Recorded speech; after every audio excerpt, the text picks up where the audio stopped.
السلام عليكم ورحمة الله وبركاته.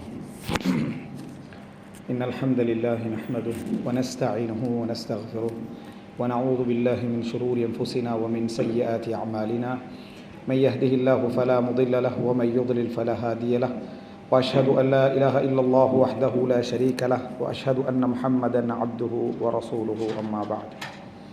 அன்புள்ள சகோதரர்களே, சகோதரிகளே, தாய்மார்களே, இன்றைய இந்த மார்க்க நிகழ்ச்சியிலே நீதம் அரிதானது என்கின்ற தலைப்பில், அல் இன்சாஃபு அசீஸுன், நீதம் அரிதானது என்கின்ற தலைப்பிலே சில முக்கியமான விஷயங்களை இந்த இடத்திலே எமக்குள்ளே ஞாபகப்படுத்திக் கொள்ளலாம் என்று நினைக்கின்றேன். அன்புள்ள சகோதரர்களே, இந்த நீதம், நீதி, நியாயம் என்கின்ற சொற்களை அறியாத மனிதர்கள் இல்லை என்று சொல்கின்ற அளவில் ஒரு சிறப்பான ஒரு குணம்தான் மனிதனுடைய இந்த நீதி காட்டக்கூடிய, நியாயமாக நடக்கக்கூடிய அந்த குணம் என்பது. சொல்லப்போனால் எல்லா அஹ்லாக்குகளுடைய ஒரு தலையாய குணம் என்று என்ன செய்யலாம், இந்த நீதியை நாம் சொல்லலாம். ஆனால் இந்த நீதியான குணம் என்ற அந்த நீதி செலுத்தல் என்கின்ற பண்பாடை பொறுத்த வரைக்கும் அது நான் ஏற்கனவே சொன்னது போன்று நல்ல அடையாளங்களுடைய, நல்ல பண்பாடுகளுடைய தலைவாசல் என்று சொன்னேனே, அதில் வராது. என்ன காரணம் என்று சொன்னால், அதிகமான நேரங்களில் நீதியை மனிதன் விரும்புவதெல்லாம் அது தனக்கு சார்பாக இருக்கிற நேரத்தில் தான், அது தனக்கு அதாவது தோதுவாக இருக்கிற நேரம்தான் மனிதன் அந்த நீதியை எதிர்பார்க்கிறான், நீதியை என்ன செய்கிறான், விரும்புகிறான். அதற்கு மாற்றமாக இருக்கிற நேரத்தில் அந்த நீதியை மனிதன் ஏற்றுக்கொள்ளக்கூடியவனாக இருந்தாலும் விரும்புவது கஷ்டம். ஏற்றுக்கொள்ளக்கூடியவனாக இருந்தாலும் அதை விரும்புவது அவனுக்கு என்ன செய்யும், ஒரு சிரமமாக இருக்கும். அதனால் யாரெல்லாம் இந்த நீதி, நியாயம் என்கின்ற பகுதியிலே செயல்படுகிறார்களோ அவர்கள் அனைத்து மனிதர்களாலும் விரும்பப்படுவதற்கான எந்த விதமான சந்தர்ப்பமும் இல்லை. ஒரு நீதிபதியை ஊரே விரும்புதண்டா அவர் நீதிபதி இல்லைன்னு அர்த்தம். ஒரு ஊரே ஒரு நீதிபதியை என்ன செய்கிறது, விரும்புகிறது என்று நீங்கள் பார்த்தீங்கன்னா அவர் நீதிபதி இல்லைன்னு அர்த்தம். என்ன காரணம் என்றால், ஒரு நீதிபதி இருக்கிற ஊரில் இருக்கக்கூடிய எல்லாருமே அகலாக்குடையவர்களாக, எல்லாரும் மார்க்கமுடையவர்களாக, எல்லாரும் தீனுடையவர்களாக இருந்தால் நீதிபதியுடைய தேவைகள் அங்கே என்ன செய்யும், மிக மிக மிக மிக குறைவாக இருக்கும். நம்ம வரலாற்றில் படிப்பது போல், ஒரு தோட்டத்தை ஒருத்தர் வாங்குறாரு, அந்த தோட்டத்தை வாங்கின பின்னால் அதுக்குள்ளே என்ன செய்யுது, ஒரு புதையல் கிடைக்குது. தோட்டத்தை வாங்கினவர் ஓடோடி போகிறாரு வித்தவர்கிட்ட போய், புதையல் உள்ளுக்கு இருக்கிற விஷயம் உங்களுக்கு தெரியாது, புதையல் உங்களுக்குரியதான் என்றார்.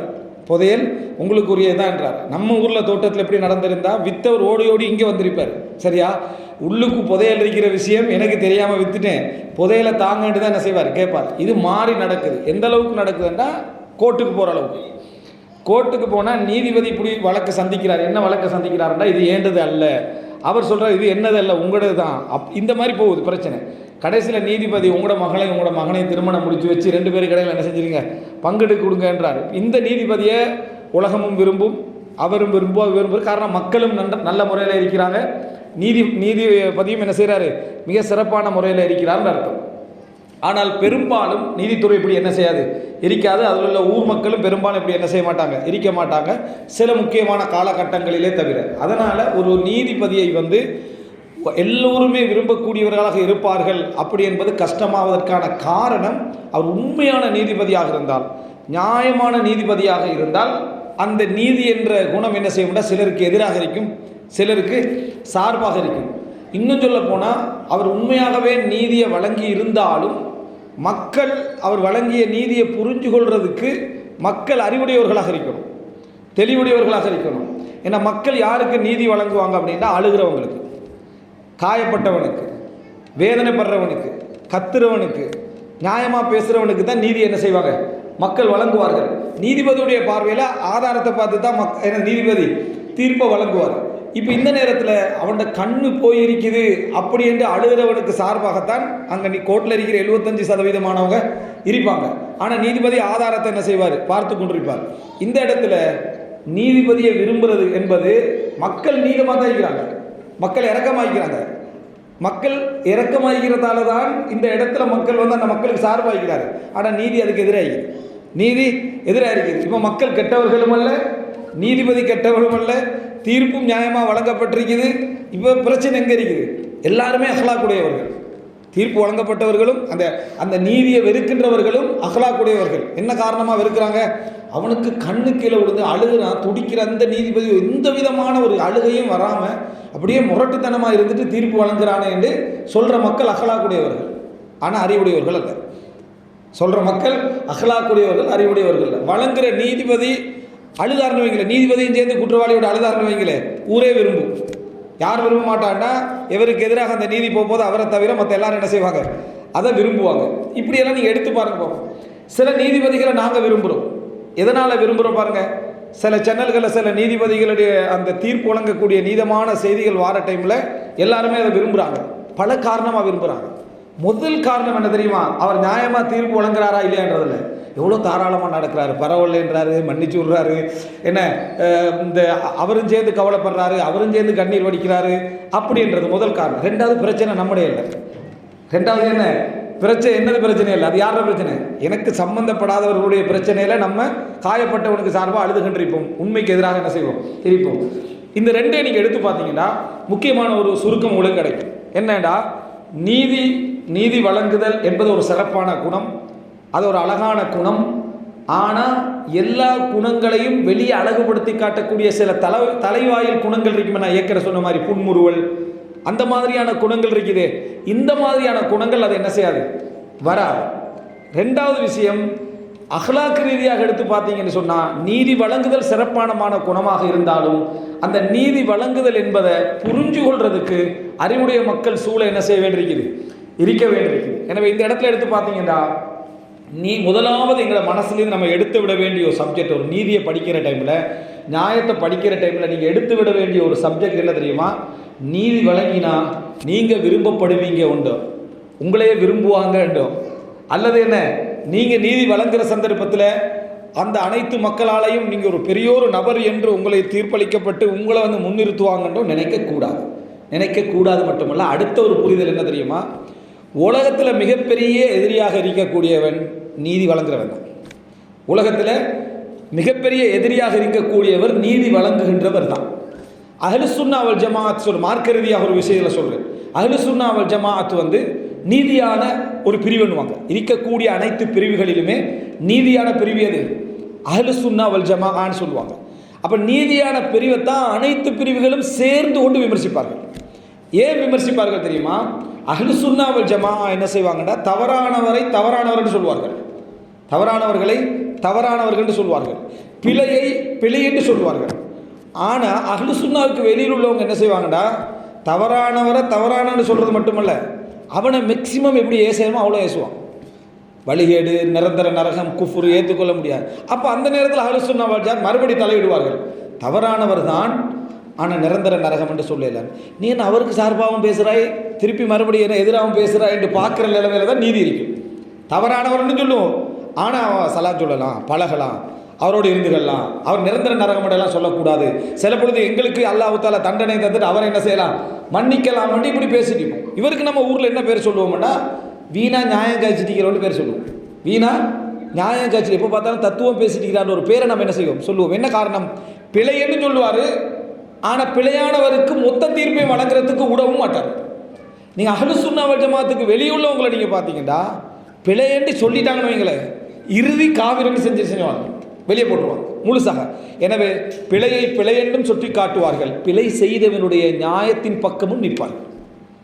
இதுதான் நீதியுடைய குணம், இதுதான் நீதியுடைய குணம். இந்த நீதியுடைய குணம் எங்களுக்கு மார்க்க ரீதியாக சொல்கிற சந்தர்ப்பத்தில் நிறைய டச் ஆகாது, உள்ளத்தில் போய் சேராது. எங்களை அன்றாட வாழ்க்கையோடு சேர்ற நேரத்தில் இது நிறைய உங்களுக்கு என்ன செய்யும், விளங்க வேண்டி வரும். அந்த கோணத்தில் தான் நான் இப்போ பேச போகிறேன். மார்க்க ரீதியாக அஹ்லு சுன்னா வல் ஜமாஅத்துக்கும் அடுத்த பிரிவுகளுக்கும் மேலுள்ள நீதி நியாயங்களோட பகுதியில் பேசலை. எங்களோட அன்றாட குடும்ப வாழ்க்கை, சமூக வாழ்க்கை, கல்வி வாழ்க்கை, நட்போடு உள்ள வாழ்க்கை, இந்த இதெல்லாம் நீங்கள் எடுத்து பார்த்தீங்கன்னு சொன்னால், இந்த நீதி என்ற குணத்தை பொறுத்த வரைக்கும் நீங்கள் நீதி யார் ஒரு புத்திசாலி என்றால், நீதிபதியாக உங்களுக்கு பட்டம் தரப்போகிறவன்டா ஓடிடுவான், விளங்கிட்டா? நீதிபதியாக அவங்களுக்கு பட்டம் தர போகிறான்டா ஒரு புத்திசாலி மேக்சிமம் ஓட தான் பார்ப்பான். என்ன காரணம் என்று சொன்னால், அவர் கைரு மஹ்பூப், என்னதான் நீங்கள் சொல்லிட்டாலும் சரி, அவர் விரும்பத்தக்கவராக இருக்க மாட்டார். சில நீதிபதிகளை பாராட்டுறதை காணுவீங்க, அவர் மௌத்தாய் பாருங்க, அவர் இப்போ மௌத்தாகிடுவார். ஒரு நீதிபதி இருந்தார், அவர் சரியான நியாயமான தீர்ப்பு வழங்கிப்பாருன்னா மெயின் காரணம் என்னென்னா அவர் மௌத்தாகி இருப்பார். அவர் என்ன செய்வார்? மௌத்தாகி இருப்பார். அடுத்த ஒரு நீதிபதியை பொறுத்த வரைக்கும் அவர் அரசாங்கத்தால் தான் நியமிக்கப்படுவார். அப்போ அவர் விரும்பியோ விரும்பாமலோ அரசாங்கத்துக்கு எதிரான தீர்ப்பு வழங்குறன்றதுல பெரிய சோதனை என்ன செய்வார்? அனுபவிப்பார். எல்லா வகையிலும் எடுத்துக்கொண்டீங்கன்னா நீதி மிகவும் கஷ்டமான ஒரு குணம், ஆனால் மிகவும் அழகான ஒரு குணம். மக்களால் அதிகமாக அவசரமாக புரிந்து கொள்ள முடியாத ஒரு குணம் தான் நீதி என்று சொல்கிறேன். இப்போ இன்னொரு வகையில் நான் என்ன சொன்னேன்னா, இந்த நீதி அப்படி என்று சொல்கிற பகுதி எப்படி இருக்கும் என்று சொன்னால், பிழையையும் சொல்லி பிழை சொன்னவருடைய நியாயத்தையும் சொல்லும். நீதி என்னென்னா, செஞ்சது பிழை. நாங்கள் நிறைய பேர் அந்த மனிதன்ட்ட இயல்பு தானே பேசணும், நீ செஞ்சது பிழை தான், இருந்தாலும் அதுக்குரிய சில காரணங்களை நான் புரிஞ்சு கொள்கிறேன்னு சொல்கிறது தானே. இது அந்த நீதியை புரிகிற ஒரு மனிதனுடைய வார்த்தையில் வரக்கூடிய அழகான வாசகங்கள். இதையும் நீங்கள் புரிந்து கொண்டு இன்னும் சில விஷயங்களை தெரிஞ்சுக்கணும். நீதி என்ற குணம் ஃபித்ரத்தா. ஃபித்ரத்தன என்ன? அல்லாஹு தாலா அப்படியே மனிதனுடைய இயல்பில் படைத்திருக்கிறானா அப்படின்னு பார்த்தீங்கன்னா இதுக்கு கொஞ்சம் வடிவங்கள் இருக்கு. அது என்ன அப்படின்னு சொன்னால், மனிதனுக்கு எது சரி எது பிழை என்ற மாதிரியான ஒரு இயல்பு அல்லாஹு தாலா இயற்கையிலே படைச்சிருக்கிறான். இதுக்கு குர்ஆன் சொல்லக்கூடிய வார்த்தை மீசான். அல் மீசான். அல்லாஹு தாலா மீசானை வச்சுக்கிறான். மீசான் என்றா என்னன்னு சொன்னால், எங்களுடைய ஃபித்ரத்தில் எல்லாருக்கும் பதிஞ்சிக்கிற ஒரு குணம் என்னென்னா, புத்தகம் இல்லாமல், வேதங்கள் இல்லாமல், வழிகாட்டல் இல்லாமல், நீதிபதியே இல்லாமல் ஒரு இடத்துக்கு போகிற டைமில் சில நியாயம் சும்மா வழங்குறது. அதில் தான் மனிதன் இயங்கி கொண்டிருக்கிறான். ஒரு இடத்துல ஒருத்தர் அடிக்கிறாருன்னு வைங்க, ஒருத்தருக்கு அவர் சும்மா இருக்கிறாருன்னு வைங்களேன், எங்களுக்கு போன ஸ்டெப்லேயே என்ன படும்? ஏன் இப்படி சும்மா அடிக்கிறான்னு படும். இப்படி நம்ம திருப்பி கேட்போம். இந்த கேட்டல் எதனால் வருது?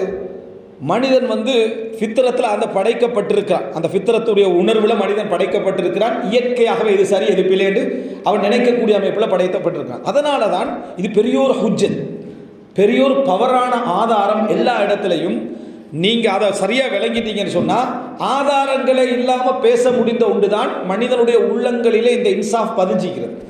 நியாயமாக பேசுதல் அப்படின்ற ஒரு குணம் பதிஞ்சிக்கிறத நீங்கள் ஆதாரமே முன்வைக்க தேவையில்லை. சும்மா கேட்பி, இப்போ நீ செஞ்சது சரியாக பிள்ளையாட்டு கேட்பேன் தானே, உடனே அவன் மௌனிச்சிடுறான். என்ன காரணம்னா, நீதி குணம் மனிதன் உள்ளத்துக்குள்ள அல்லாஹு தாலா என்ன செய்திருக்கிறான்? வைத்திருக்கிறான் என்பதனால தான் அவன் மௌனமாக ஆகிவிடுகிறான். இது அல்லாஹு தாலா வைத்திருக்கக்கூடிய ஒரு ஸ்பெஷலான விஷயம். உலகத்தில் நீங்கள் எந்த இடத்துக்கு போனாலும் ஆதாரங்கள் இல்லாமல், படிப்பு இல்லாமல், விளக்கம் இல்லாமல், எதுவுமே இல்லாமல் செஞ்சது சரியா பிள்ளையான்னு கேட்குறது. கேட்ட உடனே அவன் அமைதியாக அமைது. உலகத்தில் எந்த கோட்டுக்கு கொண்டு வந்த திருடனும் திருடுவது சரி அப்படின்னு எங்கேயா பேசிக்கிட்ட நீங்கள் கேட்டீங்க, திருடுறது சரியாக நீ பேசின எந்த திருடனே நீங்கள் பார்க்க மாட்டீங்க. எதனால் அவன் பேசாமல்? அவன் சட்டம் படித்திருக்கிறான், திருடு ஹராம் என்று படித்திருக்கிறான், அல்லது திருடு எல்லா மார்க்கங்களையும் குற்றம் என்று படித்திருக்கிறான். அதுக்காக அல்ல, அவனுடைய உள்ளத்தில் அல்லாஹ் தஆலா படைச்சு வச்சுக்கிறான். என்ன திருட்டு என்றது பிழை என்ற அந்த உணர்வை படைச்சு வச்சுக்கிறான். அப்போ அவன் என்ன பேசுவான்? நான் திருடினது எதன் காரணமாக பேசுவான். பேசுவான். இந்த ரெண்டு இடத்தை தான் நான் இப்போ உங்களுக்கு சொல்லுவார். சரி பிழை என்கின்ற இடத்தை அல்லாஹ் தஆலா படைச்சு வச்சுக்கிறான், மனிதன் உள்ளத்தில் படைச்சு வச்சுக்கிறான். அடுத்தது சொன்னது நீதி அல்லவே, நியாயம். அடுத்தது சொன்ன என்னது? நியாயம். அரபில் இதுக்கு சொல்லுவாங்க அதுலண்டா நீதி, அதாலத்தண்டா நீதி. ஆனா இந்த இன்சாஃப் என்று சொல்றது, உதுர் அப்படி என்று சொல்றது நியாயம். நியாயமாக தீர்ப்பு வழங்குன்னு சொல்லுவோம். பார்த்தீங்களா, தீர்ப்புண்டா நீதி, நியாயம். நியாயத்தை சேர்த்துக்கொள்வோம் அதில். சரியா? நியாயம் என்றது நாங்கள் நீதி என்ற கருத்தில் தான் எல்லா இடத்துலையும் பேசுவோம். இருந்தாலும் நியாயம் என்ற வார்த்தைக்கு அர்த்தம் என்ன என்று சொன்னால், காரணங்கள் சொல்லுதல். அப்போ அந்த நீதியாகிறவனுக்கு திருடினது நியாயமற்ற மாதிரி வழங்கும். திருட்டு சரின்றதுக்காக இல்லை, நீதிபதியை என்ன செஞ்சிருவார்? யோசிச்சு பார்த்துட்டு திருடினது என்னது சரிதான், அப்போ அவர் திருட்டை நியாயப்படுத்தலை, இவன் செஞ்ச திருட்டு நியாயம் என்ன செய்கிறாரு? சொல்ல வராரு. இது நீதித்துறையிലേക്ക് வரைக்கும் நமக்கு வழங்காது. குடும்பங்கள் என்று படிக்கிற சந்தர்ப்பத்தில் உங்களுக்கு இந்த நியாயமும் நீதியும் எப்படி மிக்ஸ் ஆகுது, எப்படி பிரியுதுன்றது உங்களுக்கு என்ன செஞ்சிடும்? விளங்க வந்துடும். அத்தனை தவறையும் நியாயப்படுத்துதல் எப்படி நடக்கும் என்றது தான் இப்போ நம்ம தெரிஞ்சுக்கொள்ள வேண்டிய விஷயம். நீதியை எல்லாரும் சரியாக பேசுவாங்க. நீதியை எல்லாரும் மார்க் அடிப்படையில் எடுத்துக்கொண்டீங்கன்னா, உலகத்தில் உள்ள ஆக கெட்ட விதத்துக்கள் உள்ளவரும் நீதியை சரியாக பேசலாம். ஷிர்க்கு கூடாதுன்னு எல்லா குர்ஆன் வசனத்தையும் சொல்லலாம், விதத்து கூடாதுன்னு எல்லா குர்ஆன் வசனத்தையும் சொல்லலாம், பாவம் செய்கிறது கூடாது எல்லா குர்ஆன் வசனத்தையும் சொல்லலாம். அவருக்கு எது சொல்ல முடியாதுன்னா, எது ஷிர்க்குன்னு சொல்லலாம், எது விதத்துன்னு சொல்ல இல்லாமல் போகும். காரணம் அவர் ஒவ்வொன்றுக்கு ஒரு நியாயம் வைத்திருப்பது. இதே மாதிரி தான் குடும்பங்களில் பிரச்சனை வர சந்தர்ப்பங்கள் எல்லாம் என்ன பேசுவாங்க, நீ செஞ்சது பிழையா சரியான பிழைன்றுவான், ஆனால் ஏன் செஞ்சேன்னு ஒரு விளக்கம் சொல்லுவான். இதுதான் பல இடங்களில் நாங்கள் நீதியை சரியாக புரிஞ்சு கொள்ள இல்லாமல் தேவையில்லாத பிரச்சனைக்குள்ளே போய் தடுமாறுவதற்கான காரணம். இந்த பகுதிக்கு பேர் இன்சாஃப், இந்த பகுதிக்கு பேர் இன்சாஃப், அல்லது இந்த பகுதிக்கு பேர் உதுர், நியாயம், காரணம் என்கின்ற பகுதி. முதல் பகுதி ஒரு பெரிய துறை. எது நீதி என்று, எது நியாயம் என்று புரிஞ்சு கொள்ள, எது நீதி எது தீர்ப்பு என்று புரிஞ்சு கொள்ளக்கூடிய அந்த பகுதி இருக்குதே, அது ஒரு பெரிய ஒரு பாபு. அது மனிதன் ஃபித்ரத்தாலையும் புரிந்து கொள்வான், இயற்கையான தன்மையாலையும் புரிந்து கொள்வான், அக்ல் சிந்தனையாலையும் என்ன செய்வான் அவன் புரிந்து கொள்வான்.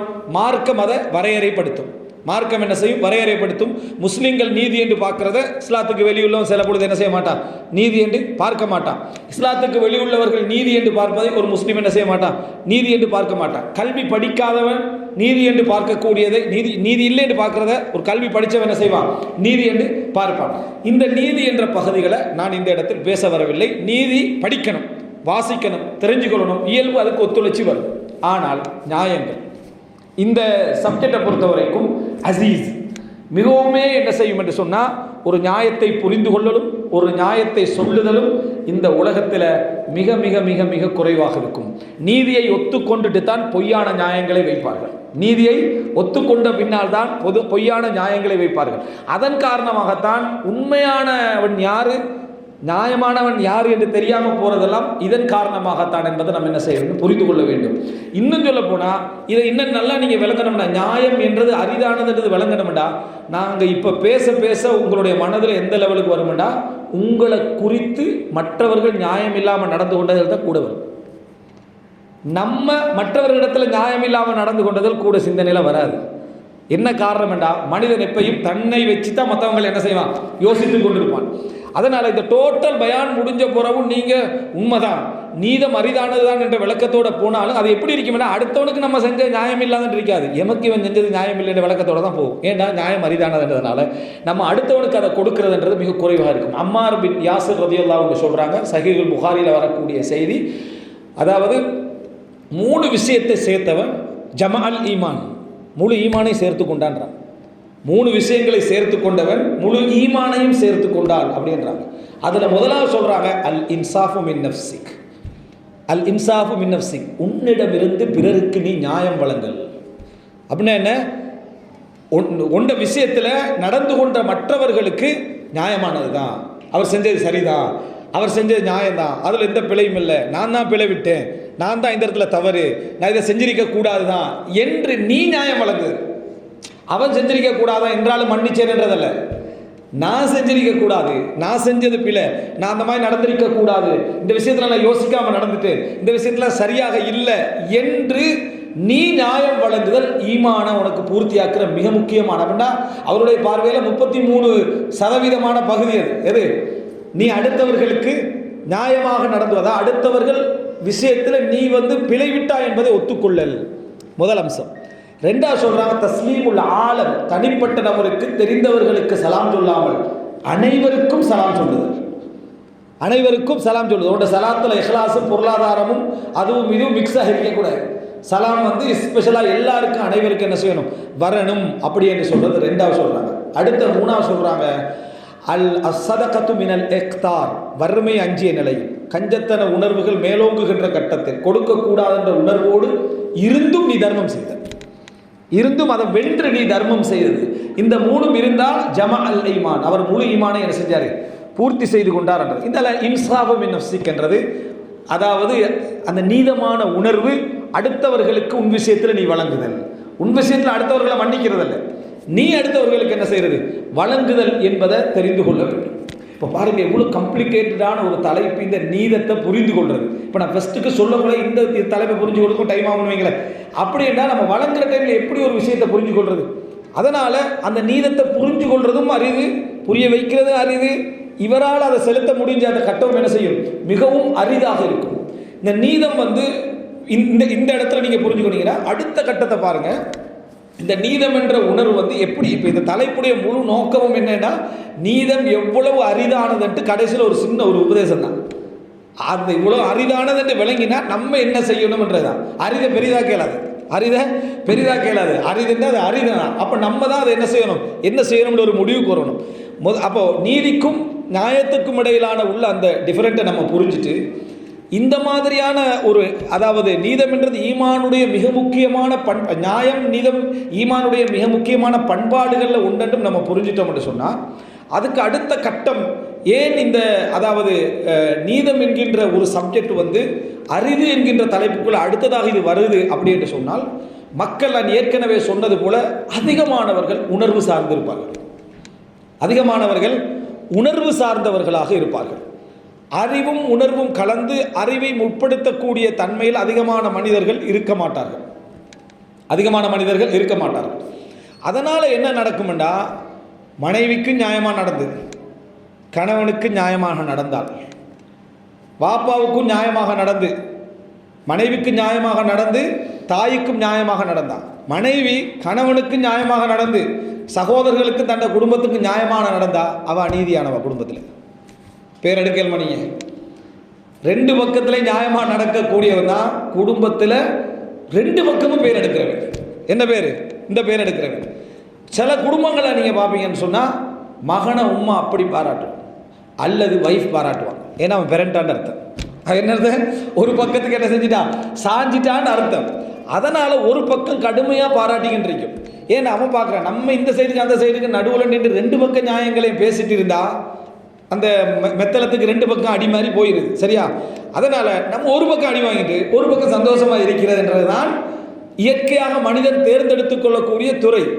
ஆனால் அன்றாட நீதிமன்றத்தில் வேணுமெண்டா ஓடிடலாம், லைஃப் அவுட் என்ன செய்யலாது, ஓட இயலாது. அல்லாஹ் தஆலா சொல்கிறான், வலவு அலா அன்ஃபுசிக்கும், உங்களுக்கு எதிராக இருந்தாலும் நீங்கள் என்ன செய்யணும், நியாயமாக நிற்கணும் அப்படின்றா. இப்போ நியாயமாக நிற்கிற டைமில் இங்கே போய் நீங்கள் என்ன சொல்லுவீங்க, தாயுடைய நியாயங்களை சொல்லி பொறுமையாக்குவீங்க. இங்கே போய் நீங்கள் என்ன சொல்லுவீங்க, மனைவியோட நியாயங்களை சொல்லி பொறுமையாக்குவீங்க. அப்படி செய்யலையா, இங்கே தாயை திருப்திப்படுத்துவீங்க, அங்கே மனைவியை திருப்திப்படுத்துவீங்க. இப்போ அவர்களுடைய பார்வையில் அவங்க உணர்வு சார்ந்தவர்களாகத்தான் அதிகமாக இருப்பார்கள். அப்போ உங்களை என்ன முடிவு எடுப்பாங்க, சாஞ்சிட்டா அந்த பக்கம் சாஞ்சிட்டான், இந்த பக்கம் என்ன முடிவு எடுப்பாங்க, அந்த பக்கம் சாஞ்சிட்டான்ட்டு. இப்போ நடுவில் நீங்கள் ஃபீலிங்கில் இருப்பீங்க, என்ன அல்ஹம்துலில்லாஹ் நான் நீதியாக நடந்தேன். ஒரு 2-3 வருஷத்துக்கு பிறகு பார்த்தா 2 பேரும் ஏசுகிற மாதிரி லிஸ்ட்டுக்குள்ளே நீங்கள் இருப்பீங்க. நல்லா தானே நடந்துட்டு இருக்கு, நான் என்ன பிழையும் செய்யலையே என்று நினைக்கிற சந்தர்ப்பத்தில் நீதியாக நடந்தது தான் நீங்கள் விட்ட பிழையாக இருக்கும், நீங்கள் விட்ட பிழையாக இருக்கும். அன்பாக நீதி என்ற பகுதியை கொஞ்சம் மறைச்சி இந்த பக்கத்துலேயும் ஒரு அன்பு கொஞ்சம் போலி கலந்து, இந்த பக்கத்துலேயும் கொஞ்சம் அன்பை கொஞ்சம் போலி கலந்து நீங்கள் செலுத்தியிருந்தீங்கன்னு சொன்னால் அந்த துறை என்ன செஞ்சு ஓரளவுக்காவது கிளியர் ஆகிக்கும், விளங்குற டைமில் வாழ்க்கை முடிச்சிக்கும். சரியா? இந்த ஒரு எடுத்து பார்த்தீங்கன்னா நியாயம் நீதி அப்படி என்று சொல்லக்கூடிய அந்த உதிர் என்ற பகுதியை புரிஞ்சு கொள்ள முடியாமைக்கு போகிறதுக்கு காரணம் இதான். மனைவி பக்கத்துலேருந்து எடுத்து பாருங்கள், கணவன்டா கணவனுடைய கோட்டோடு நிற்கணும் என்று சொல்ல நினைக்கக்கூடிய மனைமாரி இருப்பாங்க. கணவனுக்கு எல்லா வகையிலும் நம்ம சரியாக இருக்கணும் அப்படின்ட்டு. அதனால் கணவனை விட்டு கொடுக்காம தம்பிட்ட நானாட்ட பாப்பாட்ட விட்டு கொடுக்காம என்ன செய்வாங்க, பேசிக்கிட்டு இருப்பாங்க. அங்கே போனதோடு அந்த குடும்பத்துக்கே என்ன செஞ்சுட்டா, சாஞ்சிட்டாலண்டு அவங்க ஒரு நினைப்பாங்க. அது ஃபித்ரத் அப்படி அவங்களை நினைக்க வைக்கும், உணர்வு சார். இங்கே வந்தால் கணவன்கிட்ட கொஞ்சம் எங்களோட தம்பியை கொஞ்சம் கவனிச்சிக்கங்க, நானே கொஞ்சம் கவனிச்சிக்கங்க, இவர் ஒரு விளக்கம் சொல்லி கேட்டுருப்பாருன்னு வைங்களேன். இந்த மனைவிக்கு பேர் என்னண்டா, 2 பக்கமும் இல்லாத ஒரு நடு வாழ்க்கை இருக்கு. இன்கேஸ் அல்லாஹ் தஆலா இப்படி ஒரு நிலைமையில் இருக்கக்கூடிய ஒரு கணவனை ஒரு 40-50 மௌத்தாக்கிட்டான்னு வைங்களேன், அந்த மனைவியோட வாழ்க்கை வந்து 2 பக்கத்துலையும் ஆதரவு இருக்கு, 2 பக்கத்துலையும் ஆதரவு இருக்கு. செஞ்ச குற்றம் என்னண்டா, நியாயமாக நடந்தது. செஞ்ச குற்றம் என்னது, நியாயமாக நடந்தது அப்படி என்று வரக்கூடிய செய்தியை பார்க்குறோம். இந்த இடத்துல இன்னொரு ஹிக்மத்தும் இருக்குது. குடும்ப விஷயங்களில் நியாயங்களை முற்படுத்துவதை விட நியாயங்களை சபர் செஞ்சுக்கிட்டு நீங்கள் கொஞ்சம் என்ன அந்த இடத்துல அன்பை முற்படுத்துறது தான் கூடுதலாக இருக்கணும். அன்பையே அந்த இடத்துல காட்டுறதா, நியாயங்களை விழுங்கிடணும். அந்த நியாயத்தை இங்கே போய்த்து பேசி இந்த நியாயத்தை அங்கே போய்த்து பேசுனீங்கன்னா உங்களுக்கு நியாயம் கிடைக்காது. நீங்கள் என்ன சார் அதை விழுங்கிட்டு இந்த பக்கம் ஒரு அன்பு அந்த பக்கம் அன்பு பார்த்துக்கணும். சரியா? அதை சரியாக செய்யணும். இப்போ இந்த இடத்துல நீங்கள் பார்த்தீங்கன்னு சொன்னால் நியாயங்களாக நடக்கக்கூடியவர்களுடைய நியாயங்கள் புரிய முடியாமல் போகிறதுக்கான பிரதானமான காரணம் எதாக இருக்குது, உணர்வு ரீதியான விஷயம்.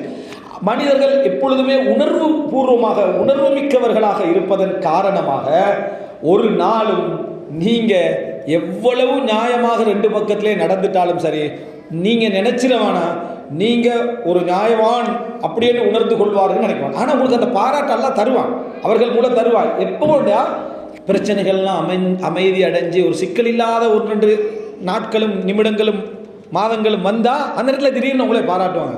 அவர் 2 பக்கம் ஒரு மாதிரியாக சமாளிச்சுட்டு போகிறான்னு பாராட்டுவாங்க. அந்த டைமில் சந்தோஷப்பட்டுக்கொள்ள வேண்டியதான். ஆனால் யூட்டேன் வரும், சரியா? இயற்கையான ஒரு அம்சம் என்று சந்தோஷப்பட்டுக் கொள்ள வேண்டியதான். இன்னொரு காரணம், இப்போ இந்த உணர்வு ரீதியாக வர விஷயம் குடும்ப ரீதியாக மட்டுமல்ல, நீங்கள் சமூகத்திலையும் தான், அடுத்தடுத்தவங்களோட விஷயத்திலையும் தான், எல்லா இடத்துலையும் நீங்கள் இதை பார்ப்பீங்க. அறிவு ரீதியான நபர்கள் குறைவாக இருப்பது ஒரு காரணம். அப்போது அறிவு ரீதியான நபர்கள் 3வது கட்டம் எடுங்க. அறிவு ரீதியான நபர்களாக இருக்கிறாங்க, அறிவு ரீதியாக உங்களுடைய நியாயங்களை சிந்திக்கக்கூடியவர்களாக இருக்கிறாங்கன்னு வைங்களேன். அறிவு ரீதியாக இந்த அறிவு ரீதியாக நியாயங்களை சிந்திக்கக்கூடியவங்களுக்கு முழுமையான அந்த அறிவு கிடைப்பதற்கு நிறைய பண்பாடு இருக்கிறார். அறிவெல்லாம் விளங்கிடுவாங்க. நியாய அவநியாயங்களை புரிஞ்சு கொள்ளக்கூடிய அறிவுகள் எல்லாவற்றையும் வளர்த்துவாங்க. பண்பாடு இல்லைன்னு வைங்களேன். பண்பாடு இல்லைன்னா என்ன? பொறாமைக்காரன். உதாரணமாக முஆவியா ரலியல்லாஹு அன்ஹு சொல்கிறாங்க, இன்னி ல அக்திர் அன் உர்திய குல்ல வாஹிதின், நான் எல்லா நபர்களையும் திருப்திப்படுத்துவதற்குரிய ஆற்றல் எனக்கு இருக்கின்றார் முஆவியா ரலியல்லாஹு அன்ஹு. இல்லா ஹாசித நிஅமா, ஒரு நிஅமத்தில் பொறாமைப்படுகின்றவனை தவிர. அவனை திருப்திப்படுத்துறேன்டா ஜவாலுஹா, இந்த நியமத்திலாம் போனால் தான் அவன் என்ன செய்வான்?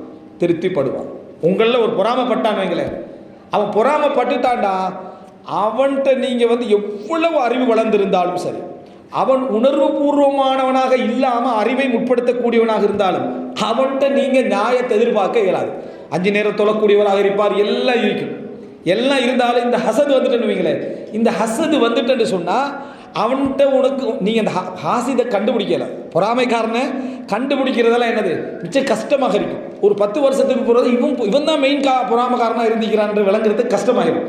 ஸோ அவனை நீங்கள் திருப்திப்படுத்துறது கஷ்டமாகவே இருக்கும். பல இடங்களில் நீங்கள் நியாயங்களை சொல்லியிருப்பீங்க, இதுதான் பிரச்சனைக்கு காரணமாகிடுச்சு, இல்லை உன்னிட்ட தான் நான் ஒரு பிழையை பார்க்குறேன். நீங்கள் உங்களே குற்றவாளியாக்கி நீங்கள் ஒரு குற்ற உணர்வோடு தெரிவிங்க. 10வது வருஷம் தான் விளங்கி இவன் பொறாமக்காரனாக இருந்திக்கிறான் விஷயம். அதுக்கப்புறம் 10 வருஷம் போய் இவனை திருப்திப்படுத்துறது மிகவும் கஷ்டம் என்றார். ஏன்னா முஆவியா ரலியல்லாஹு அன்ஹு அவர்கள் என்ற அளவுக்கு தனக்கு கீழுள்ள மக்களை திருப்திப்படுத்துகிற விஷயத்தில் மிகவும் முயற்சிகளை எடுத்தாங்க. இவரை என்னால் என்ன செய்யலாது, திருப்திப்படுத்த முடியாதுன்னு முஆவியா ரலியல்லாஹு அன்ஹு சொல்கிறாங்க. எனவே அறிவுள்ள மக்களாக இருந்து உணர்வுள்ள மக்கள், உணர்வு சார்ந்த மக்களை பொறுத்த வரைக்கும் அது வேறு. அறிவையே முற்படுத்தக்கூடிய ஒரு 25-30 பேர் உங்களுக்கு கிடைச்சிட்டாலும் ஹாசிது நியமாவாக இருந்தால், உங்களை சூழ உள்ளவர் ஒரு பொறாமைக்காரராக இருந்தால் மிகவும் கஷ்டம். அவருடைய பண்பாடு, அவருடைய இஹ்லாஸ், அவருடைய தக்வா எல்லாம் உங்களை என்ன செஞ்சிடும்? ஒரு பொறாமைக்காரனை என்ன செஞ்சிடும்? மறைச்சிடும். இஸ்லாம் பாதுகாப்பு தேட சொன்ன ஒரு மிக மோசமான குணம் எங்களை சூழலிக்கிறா அது பொறாமையை தான். குல்லபிர பின்னாசை குல்லபிர ஃபலக்கை ஒவ்வொரு தொழுகையிலையும் ஓதுது. ஒவ்வொரு தொழுகை சலாம் கொடுத்தவரும் ஓது அமீன் ஷர்ரி ஹாசிதின் இதா ஹசத், அதை ஓது என்று சொல்லி தந்தது எங்களுக்கு என்ன? இஸ்லாம் அட பெருமதி என்ன? அட பெருமதி நீங்கள் விளங்கி சுற்றி உள்ள பொறாமை தான். உறவுகளில், நெருக்கமானவர்கள் எல்லாருலையும் இருக்கு. 2வது, இந்த அறிவுள்ளவர்களுடைய விஷயத்தில் நீதி நியாயத்தை நீங்கள் அவர்கள் சூழலாக எதிர்பார்க்க முடியாது போகிற காரணம், அறிவு நல்ல விளக்கம் இருந்து என்னுடைய நியாயங்களை புரியக்கூடிய ஆற்றல் உள்ள வேறு உணர்வை முற்படுத்த மாட்டார். அறிவைத்தான் முற்படுத்துவார் என்றால் அவற்றுள்ள பிரச்சனை என்ன தெரியுமா? கிபிர், பெருமை இருந்துட்டுன்னு வைங்களேன். பெருமை இருந்துட்டா ஒரு நாளும் நியாயத்தை நீங்கள் பேசுகிறத ஏற்றுக்கொள்ள மாட்டாங்க. நியாயத்தை நீங்கள் பேசுகிறத ஏற்றுக்கொள்ள மாட்டாங்க. இந்த பெருமையுடைய ஒரு சகோதரர் சொல்லுவார், பெருமையுடைய அண்ணன் தம்பி எழுக்கிறாங்களே, பெருமையுடைய அண்ணன் தம்பிகள்னா பெருமை இல்லாது, ஆனால் தன்முனைப்பு சிந்தனையாக இருக்கு. எப்போ பார்த்தாலும் அவரை வச்சு தான் உலகத்தை யோசிக்கிறது. உலகம் ஏன் முன்னேறுதுண்டா அப்படின்னா இவரை வச்சு தான் இருக்கும். இப்போ இந்த மாற்றம் நடந்தது இவரை வச்சு தான், உலகத்தில் நடக்கிற எல்லாமே இவரை வச்சு தான் நடக்கிற மாதிரியே இவருக்கு ஒரு கற்பனை பண்ணிருக்கும். சிலருடைய பேச்சில் நீங்கள் பார்க்கலாம், இப்போ முந்தியில் உள்ள பெருநாள் மாதிரியெல்லாம் இப்போ பெருநாள் இல்லை. ஏன்னா இவரை வச்சு தான் உலகம். சின்ன பிள்ளைலாம் பெருநாள் கொண்டாடிக்கிறதா, இவனுக்கு வயசாகிட்டு சரியா, ஊருக்கு 50 வயசு ஆகிட்டா இவனுக்கு பெருநாள் மாதிரி இருக்காதான். இவர் என்ன நினைக்கிற, பெருநாள் மாறிட்டேன், நீ மாறிட்ட, உனக்கு வயசு 50, உனக்கு வயசு 50. பிள்ளைகள் 10 வயசில் அதே சந்தோஷத்தோடு தான் இருக்கு, அதே சந்தோஷத்தோடு தான் போகுது. முந்தி மாதிரியான சந்தோஷங்கள் இந்த நாட்களில் இல்லைன்னு நினைக்கிறேன். உனக்கு இல்லை, உன்னை வச்சு உலகம் இல்லை.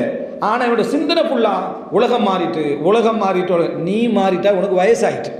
60 வயசாகல இன்னும் உலகம் இருக்குது. 70 ஒன்றுமே பிரயோசனம் இல்லைன்ற மாதிரி ஆகும். அதை வச்சு சின்ன பிள்ளைகளுக்கெல்லாம் நீ சொல்லக்கூடாது. இதுக்கு பேர் தன்முனைப்பு, தன்னை வச்சு உலகத்தை யோசிக்கிறது. எந்த அளவுக்கு அடுத்தவருடைய சிறப்பை பாராட்டணும் என்றாலும் அவன் சொன்னால் ஏற்றுக்கல மாட்டான், இவர் சொல்லணும். கணவன் மனைவி வச்சு சொன்னா தான் நல்லா வேணும். இப்போ மனைவிட்ட சொல்கிறது, அல்ஹம்துலில்லாஹ் நீ செஞ்ச ஒரு தியாகத்தால் தான் இன்றைக்கு நான் இப்போ இந்த இடத்துல இருக்கிறேன் அப்படின்னு நீங்கள் சொல்கிறீங்கன்னு வைங்களேன். நீங்கள் என்ன நினைக்க உங்களை பணிவானவன் நினைக்கிறீங்க. இல்லை, இந்த தன்முனைப்பு சிந்தனை என்ன செய்யணும், அவவே அதை திருப்பி சொன்னாங்க ஒரு நாள், நான் செஞ்ச ஒரு இதால் தானே நீங்கள் முன்னேறி, நீ செஞ்சு தானே நான் முன்னேறேன்னு கேட்டுருவேன். நீ தான் நான் சொன்ன நேற்று, நீ நேற்று சொன்ன உன்னால தான் நான் முன்னேறினது. இதே நான் சொன்னால் உனக்கு ஏற்றுக்கள் எல்லாம் இருக்கு. என்ன காரணம்? நல்லதாக இருந்தாலும் நான் தான் சொல்லணும், நல்லதாக இருந்தாலும் நான் தான் சொல்லணும், நீ சொல்லக்கூடாது. இதுக்கு பேர் இவர் பாராட்டலை, இவர் உணர்றதுன்றதை அவர்கிட்ட காட்டுறது.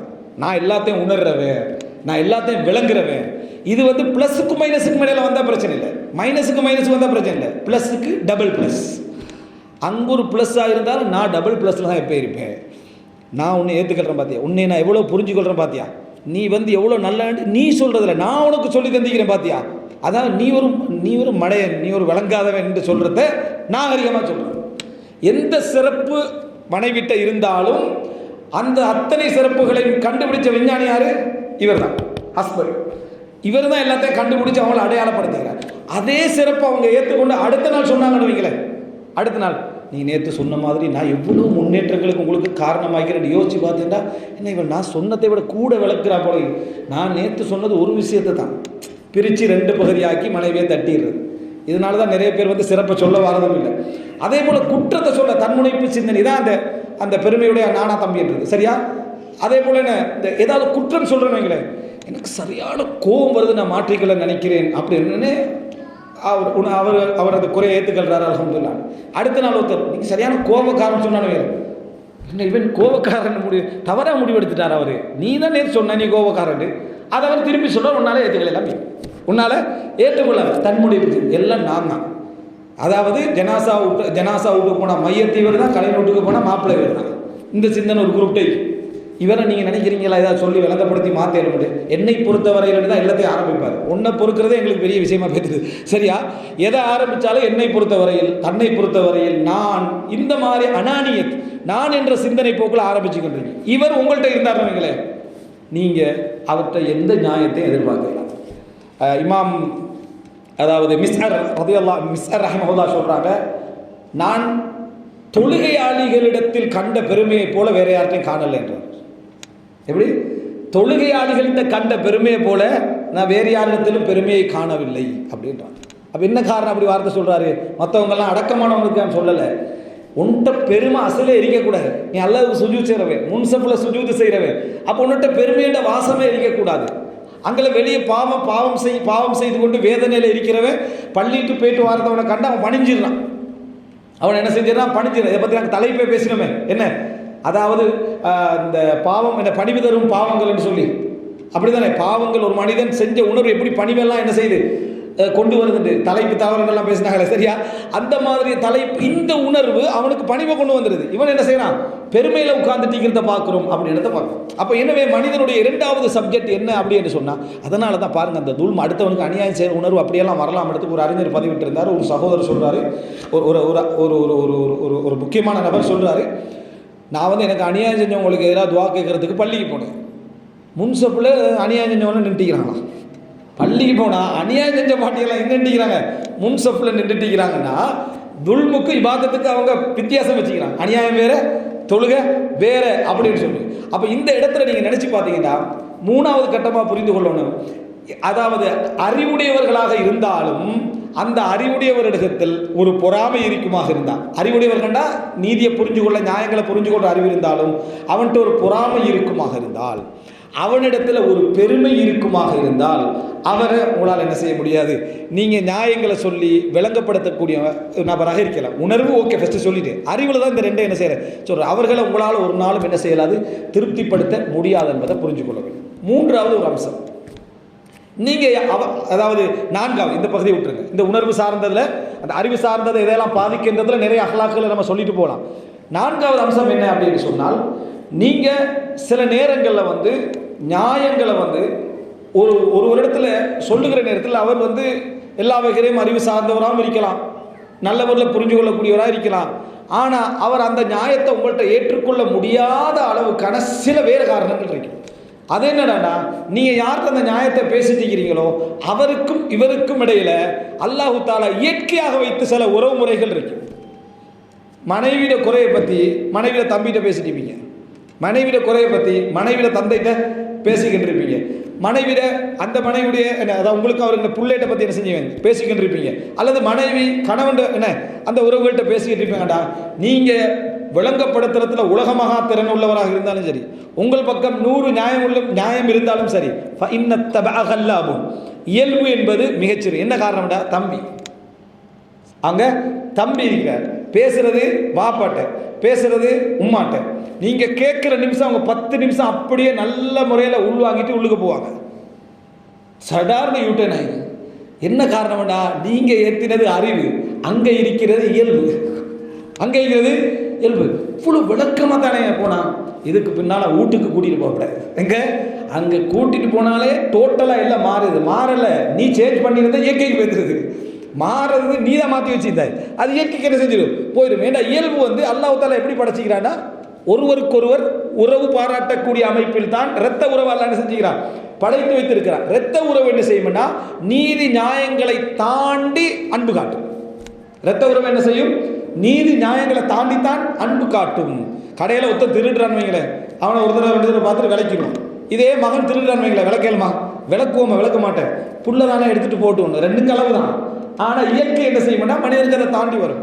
அதனால தான் இப்போ நாங்கள் அஹ்லுல் பைத் அப்படின்ற ரசூல் ஸல்லல்லாஹு அலைஹி வஸல்லம் இஸ்லாம் முக்கியத்துவப்படுத்துகிற அளவுக்கு முற்படுத்தி வச்சுக்கிற எதன் காரணமாக, மார்க்கத்துக்கு செஞ்ச குடும்ப ரீதியான சப்போர்ட் உதவியின் காரணமாக. உலகத்தில் எத்தனையோ காஃபிர் இருக்கக்குள்ள அபூ லஹப குர்ஆன் சபிக்கிறேன், அபூ லஹப் செஞ்சதை விட நிறைய வேலை செஞ்சவங்க இருந்தாங்க. நீ ஆதரவளிக்க வேண்டிய இயல்பில் இருந்தவன் என்னது குடும்பம். நீ இயற்கையாக அநியாயமாக இருந்தாலும் ஆதரவு காட்டக்கூடிய நிலைமையில் இருக்க வேண்டியவன்.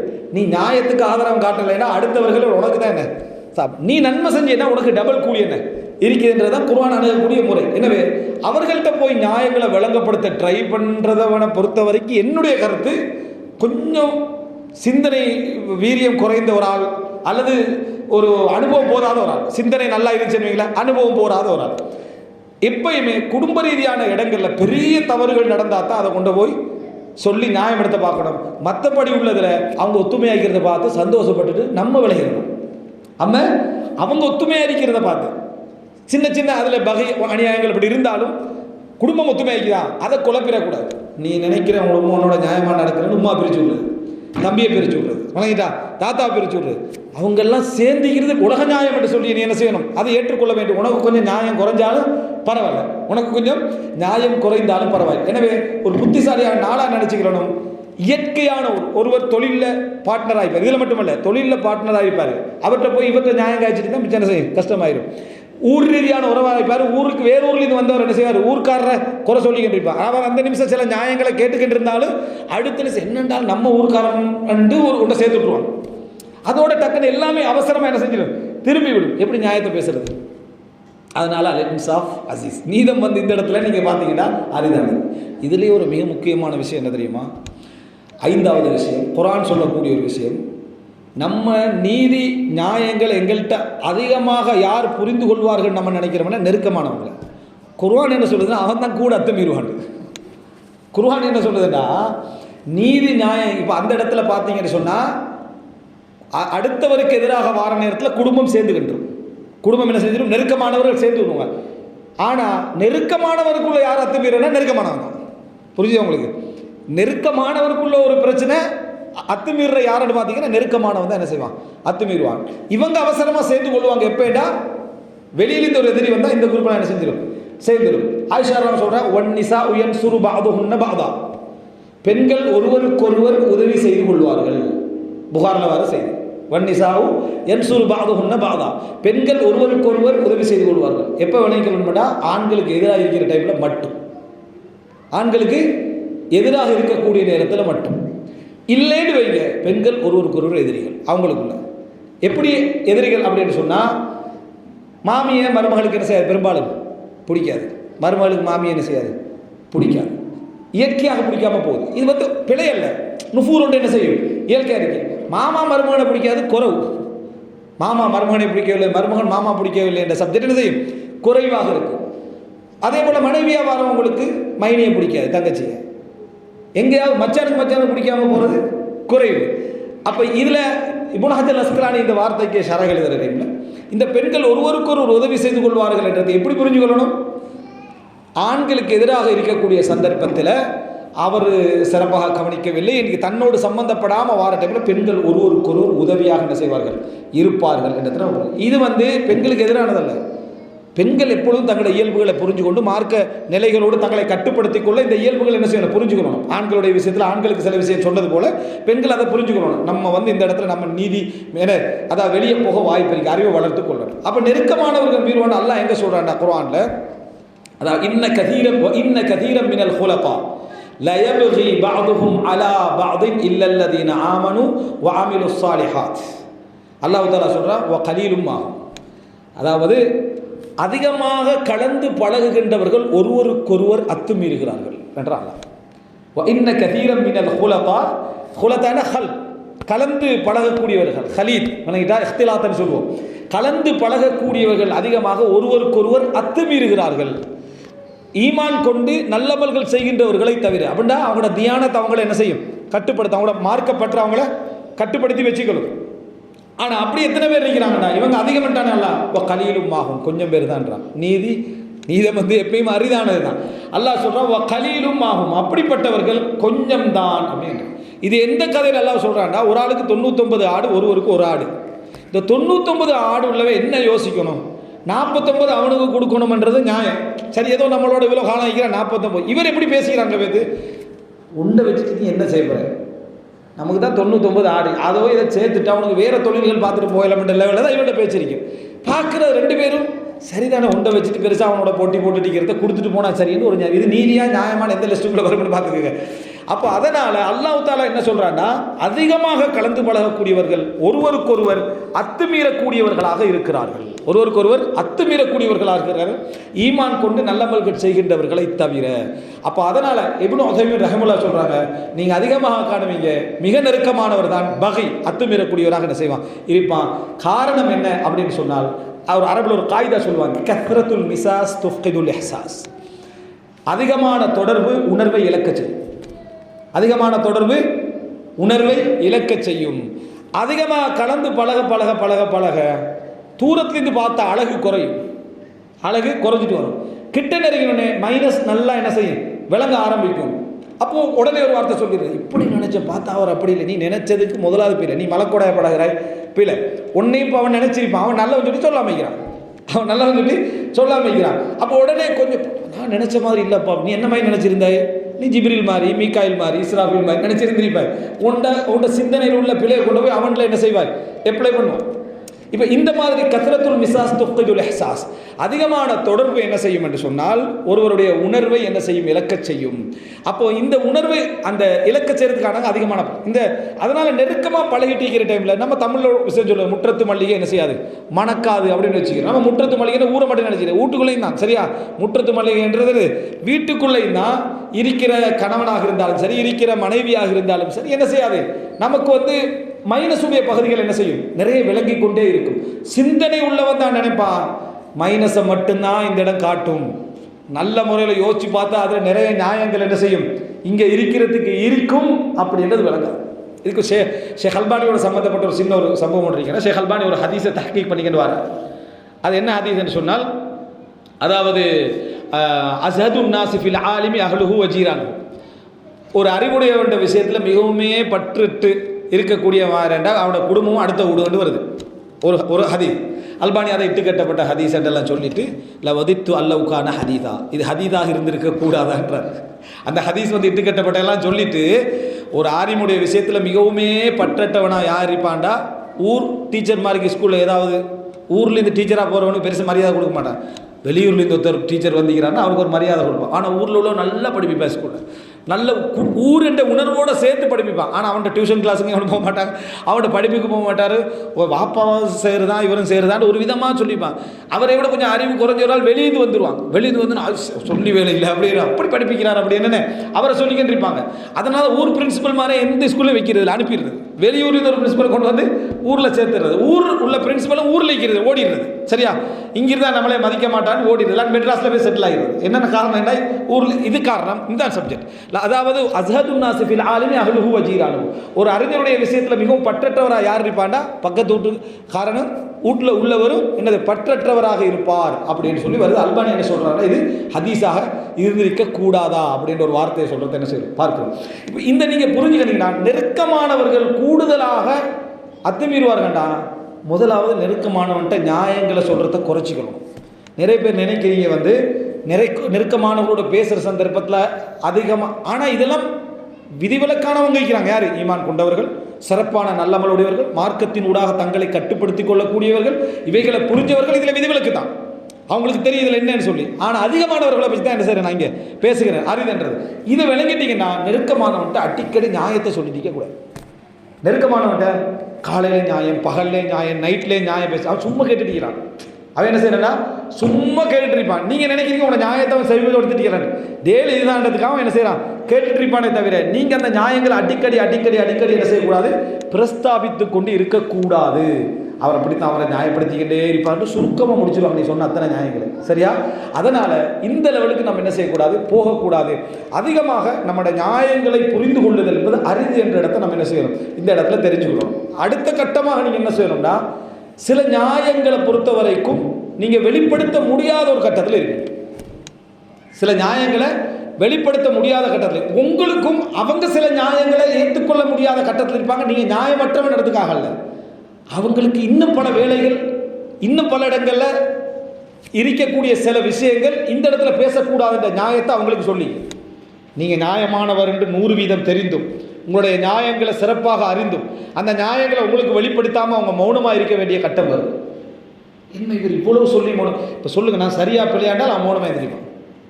ஆனால் நீங்கள் நியாயமானவன் அவருக்கு தெரிஞ்சிருக்கு, நீங்கள் நியாயமானவன் தெரிஞ்சிருக்கு, உடனே உங்களுக்கு எதிரானவர்கள் நீங்கள் எடுக்கக்கூடாது. உண்மையான அறிவுகளோட எதிராக ஏதோ ஒரு காரணமாக அவர் என்ன செய்யலை, அதை வெளிப்படுத்தலை. இப்போ ரசூலுல்லாஹி ஸல்லல்லாஹு அலைஹி வஸல்லம் அவங்கள ஆயிஷா அவங்கள்ட்ட வந்து அன்சாரி பெண்கள் வந்து என்ன செய்கிறாங்க? அன்சாரி பெண்மணின்னு வந்து அவங்களோட சேர்ந்து அழுகிறாங்க. யாரோட?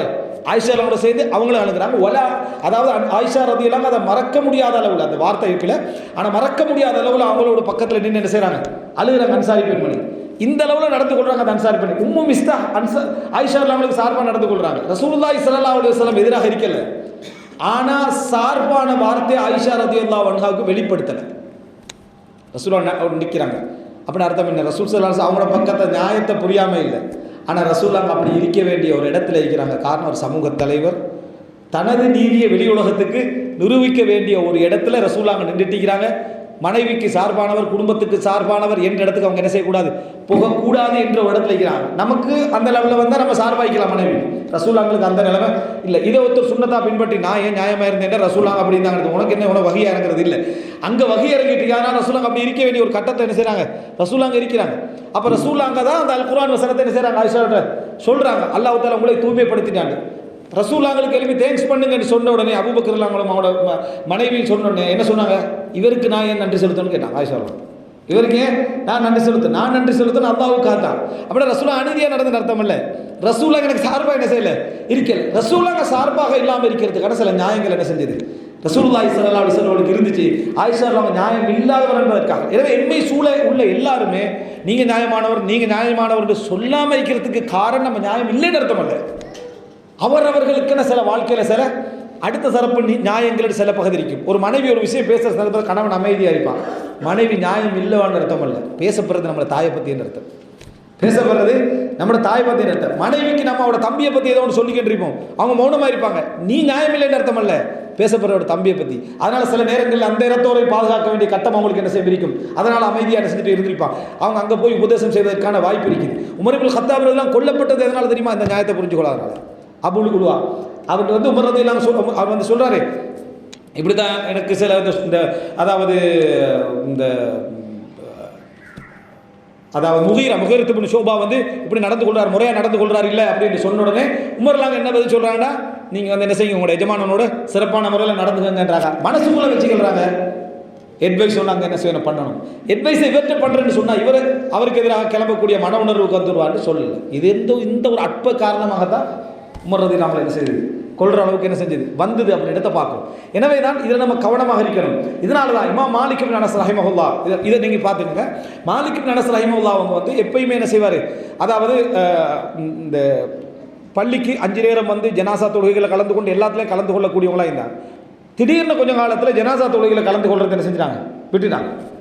அதுக்கு ஒரு 5 நேரம் பள்ளிக்கு வாரத்தை விட்டுட்டாங்க மாலிக் இப்னு அனஸ்.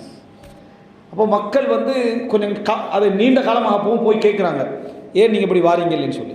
மாலிக் இப்னு அனஸ் சொன்ன வார்த்தை என்ன தெரியுமா, லைஸ குல்லு நாசி யக்திர் ஐ யதகல்லம பிஉத்ரிஹி, எல்லா மனிதர்களும் தங்கள் நியாயத்தை சொல்வதற்கான சக்தியில் இல்லைன்னா, எல்லா மனிதர்களும் என்ன நியாயத்தின் காரணமாக இங்கே வராமல் இருக்கிறேன் என்று சொல்லக்கூடிய சக்தியில் இல்லை என்று இமாம் மாலிக் இப்னு அனஸ் ரஹிமஹுல்லாஹ் சொல்கிறாங்க. ஒரு காயிதா மாதிரி இதை எழுதிக்கிறோம் நம்ம மனசு. அடுத்தவன்ட்ட விஷயத்தில் நியாயம், நம்மளோட விஷயத்துக்கு போய் தேடுற நியாயம். அவனுக்குன்னு சில விஷயங்கள் இருக்கு, அவனால் வரையலாத காரணம், செய்யலாததுக்கு காரணம் என்ன காரணம், நீங்கள் சுன்னத் தொழலைன்னு கேட்குறது என்ன காரணம், நீங்கள் தஸ்பீ செய்யலை என்ன காரணம், நீங்கள் என்ன செய்யலை குர்ஆன் ஓதலை என்ன காரணமாக நீங்கள் அது செய்யலை என்ன காரணமாக இது செய்யலைன்னா ஒரு மனிதனுக்கு சொல்ல அவசரமாக சொல்லி வேணுமாய்க்கும், ஆனால் சொல்லாமிக்கிறதுக்கு அவனுக்கு வேறொரு நியாயம் என்ன செய்வீங்க. இமாம் மாலிக் இப்னு அனஸ் சொல்கிறாரு, எல்லா மனிதர்களும் தனது காரணத்தை சொல்வதற்கான சக்தியில் இல்லை அப்படி என்றால் இமாம் மாலிக் இப்னு அனஸ் ரஹிமஹுல்லாஹ். அப்போ நம்ம தெரிந்து கொள்ள வேண்டிய விஷயம் என்னடா, சில நியாயங்கள் எங்களுக்கு வெளிப்படுத்தப்படாமல் இருப்பதில் பல நியாயங்கள் அதில் என்ன செய்யும் இருக்கும். யார் நமக்கு எதிராக வெளிப்படுத்தலையோ அமைதியாக போகிறது நல்லது. இந்த ஒரு விளக்கமின்மையை பற்றி, இந்த இன்சாஃபை பற்றி இமாம் இப்னு குத்தைமா தைரவரி சொல்கிறார். எப்படின்னு ஒரு வார்த்தை, அழகான வார்த்தை, லக்கது குன்னா நஅ்ததிரு மினல் ஜஹ்லி ஸமான, நாங்கள் ஒரு நீண்ட காலமாக படிக்கலையே தெரியலையே விளங்கலையே என்று நியாயம் சொல்லி கொண்டிருந்தோம். வக்கது சிர்னா நஅ்ததிரு மினல் இல்ம், படிச்சுட்டோமே விளங்கிட்டோமே இப்போ காரணம் சொல்ல வேண்டியிருந்தார். அதாவது ஏன் தான் விளங்கினோமோ ஏன் தான் படித்தோமோ ஏன் தான் தெரிஞ்சோமோடு காரணம் சொல்ல வேண்டிய காலத்துக்கு நாங்கள் என்ன செய்திருக்கிறோம், தள்ளப்பட்டோம். ஒரு காலத்தில் நன்றியை மறைமுகமாக உணர்த்த வேண்டிய காலத்தில் இருந்தோம். இப்போ சலாமத்தாய்க்கிறதே நிம்மதி என்ற காலத்துக்கு நாங்கள் என்ன செஞ்சுட்டோம், அவன் நன்றி தெரிவிக்காட்டி பரவாயில்ல ஏசாமி இருந்தால் போதும் என்ற காலத்துக்கு நம்ம வந்துட்டோன்றான். இதை நம்ம தெரிந்து கொண்டு விட்டோம் என்றால் நமக்கு இப்போ விளங்கிறேன் என்னடா, இது எவ்வளவு இந்த நியாயங்கள் என்னென்ன விஷயங்கள் எல்லாம் என்ன செய்யுது நம்மளோட மிக்ஸ் ஆகிக்கிறத பார்க்குறோம். இதை தெரிஞ்சுட்டோம் என்று சொன்னால் இந்த உலகத்தில் நம்ம நிம்மதியாக இருக்கணும்டா, நம்ம ரிலாக்ஸாக இருக்கணுமாக இருந்தால். இமாம் மாலிக் இப்னு அனஸ் இன்னொரு செய்தி என்ன சொல்லிக்கிறார், இமாம் மாலிக் இப்னு அனஸ் மக்கள் என்னையை பற்றி என்ன சொல்கிறாங்கன்னு கேட்டார். சிலர் பாராட்டுறாங்க, சிலர் விமர்சிக்கிறாங்க. நான் மாலிக் இப்னு அனஸ்க்கு என்ன கவலை, விமர்சிக்கிறாங்களா எந்த காரணமாக, நமக்கு ஒத்த விமர்சிக்கிறேன்டா நம்ம தாங்களோட மக்கள் 60 பேர் விமர்சிக்கிற மாதிரி சொல்கிறாரு, என்ன விமர்சனம் கேட்கல. இப்படித்தான் மக்கள், இப்படித்தான் காலம், எல்லா மக்கள்லையும் விமர்சனமும் வரும் பாராட்டும் வரும். விமர்சனம் மட்டுமே வார நேரத்தான் நம்ம அஞ்சு கொள்ள வேண்டும் என்றார். விமர்சனம் மட்டும்தான் வருது, பாராட்டே வரலைன்னா நம்ம பிள்ளை செய்கிறோம் என்ன செய்யணும், அஞ்சு கொள்ள வேண்டும். இல்லைன்னா விமர்சனமும் பாராட்டும் வார நிலைமையில தான் மனிதர்களுடைய வாழ்க்கை என்ன செய்யும் போகும்ன்றான்.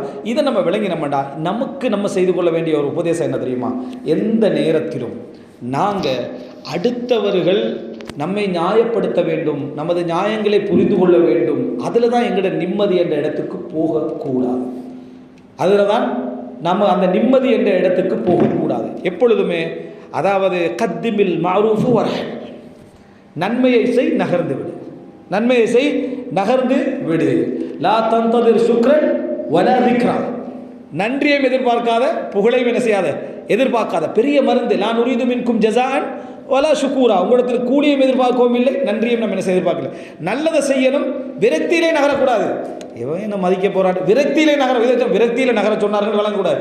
சந்தோஷமாக நகர்ந்துருது, செஞ்சது ரப்புக்கு நியாயங்களை செய், மறந்து போயிடணும், அதை பற்றி யோசிக்கவும் கூடாது.